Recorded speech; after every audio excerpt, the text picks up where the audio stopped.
Il y a un grand point d'interrogation assez affirmé sur Zemmour concernant les non-blancs, vu certaines prises de position. Que répondez-vous?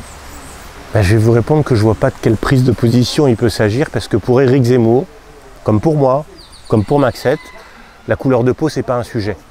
Ce qu'Éric Zemmour a fait, c'est un diagnostic sur la situation française. Et la France, l'ensemble de ses territoires, aujourd'hui a un problème d'immigration, c'est-à-dire des étrangers non européens qui sont venus en trop grand nombre, en particulier sur le territoire métropolitain, mais aussi dans un certain nombre de territoires d'outre-mer.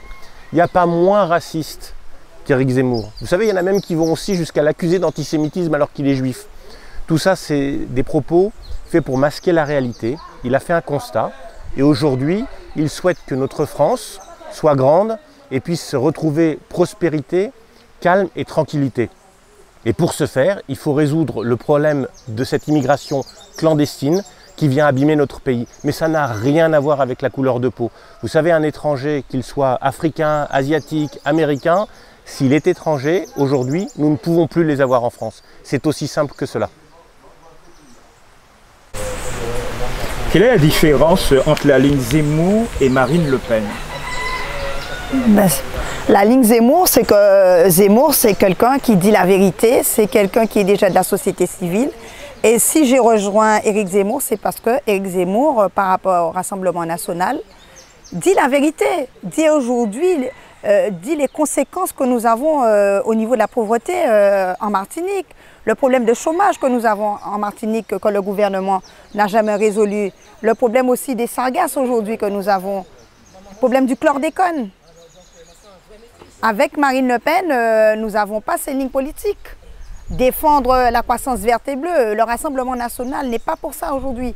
Ils ont autre idée à dire. Ils disent qu'ils sont les Outre-mer, que M. Zemmour, lui, il dit « Moi, je veux défendre tous les 12 territoires et nous sommes des Français, des 100 Français de l'Hexagone et des 12 territoires, tout simplement. » Et il défend tout le monde, comme je dis. Et je le dis à mes compatriotes, hein, quand Éric Zemmour parle de ces ultramarins, il parle vraiment du cœur.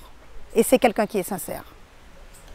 Trouvez-vous normal qu'un Polonais ou un Roumain puisse s'installer et travailler aux Antilles-Guyane, contrairement à un Haïtien qui est francophone et créolophone comme nous, mais aussi nos voisins?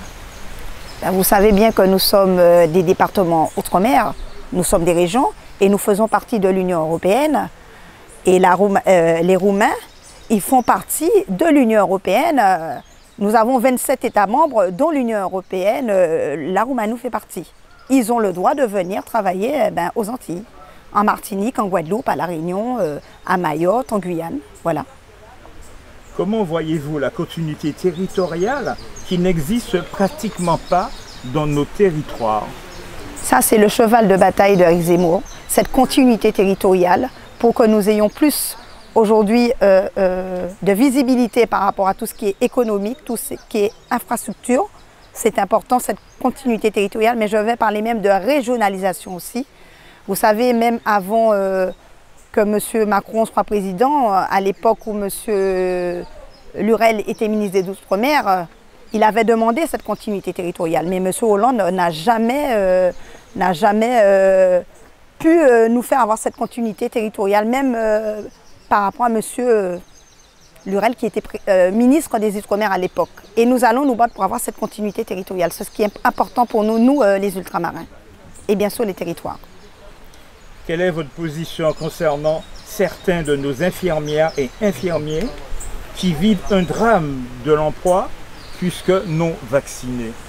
Déjà, j'ai voté, et moi-même, M. Rivière-Jérôme, mon collègue qui est député européen comme moi, contre ce pass vaccinal depuis en avril 2020. Et Éric Zemmour a dit, quand il est président, le lendemain, il réintègre tout le personnel soignant et les pompiers à leur poste. Parce que, comme je dis, on était bien contents qu'ils soient là, ces personnels soignants et ces pompiers. Et aujourd'hui, on fait que de dire, aujourd'hui, s'ils n'ont pas ce pass sanitaire, eh ben, ils ne peuvent pas intégrer leur travail. Mais ils étaient là ces gens-là. Et je dis aujourd'hui que ce gouvernement n'a pas pensé à ces gens qui ont une famille pour pouvoir subvenir aux besoins économiques. Ils ont des enfants qui sont à l'école Et ça, Eric, là, il a dit qu'il va réintégrer ses personnels soignants et ses pompiers. Et c'est important aussi pour nos compatriotes de le savoir. Auriez-vous quelque chose à rajouter? Oui, je pense que le duo qu'on forme avec Maxette Pierre-Bacas aujourd'hui dans cette visite en Martinique, il est important. C'est une enfant du pays qui défend au Parlement européen avec force les Outre-mer, tous les territoires d'ailleurs, comme tu le rappelles. Moi, je suis un métropolitain. Et ce que je veux dire, c'est qu'à chaque fois que j'arrive sur un de ces territoires, je suis saisi d'un double sentiment. D'abord, une immense fierté. Quand on arrive à l'autre bout du monde, de savoir qu'on est en France et qu'on participe ici à la grandeur de la France, ben, je suis très fier, je suis très heureux. Et en même temps, je dois vous dire un sentiment un peu de honte, parce que je vois comment l'État a abandonné ces territoires. Savoir qu'aujourd'hui, on a entre 800 000 et 1 million de Français qui n'ont pas d'eau potable courante, je suis scandalisé. Voir, comme on l'a vu tout à l'heure, que le problème des sargasses est toujours pas réglé. C'est un problème de santé publique, c'est un problème d'économie. Voir qu'on continue d'avoir du chlordécone dans l'eau que les gens ont à leur robinet, c'est scandaleux.